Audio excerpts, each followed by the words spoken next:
Hi everyone. Today, I'm going to explain one of the most powerful data structures in computer science, the hash table, using something familiar, an old phone book telephone directory. Before smartphones, if you wanted someone's number, you'd grab a paper phone book. Looking for Peter, you wouldn't read every name.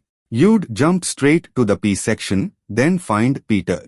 This is basically how a hash table works. In our example, the name is the key. The phone number is the value. Flipping to the right letter section, that's the hash function. It converts the key, name, into a spot in the book, or memory, where the value is stored. So when we do phone_book, Peter, Python quickly finds where that value is stored, just like flipping to the right section in a phone book. Now what if there's another Peter? Python handles this by storing both keys separately, just like how a phone book would add details to distinguish two people with the same name. This is how hash tables handle collisions, either by chaining values together or probing for empty spots. Imagine the city grows, and the phone book is too small. We'd print a bigger one, reorganize it, and that's exactly what a hash table does. It resizes the underlying array and rehashes everything when it gets too full. You don't see this in Python, but it happens under the hood.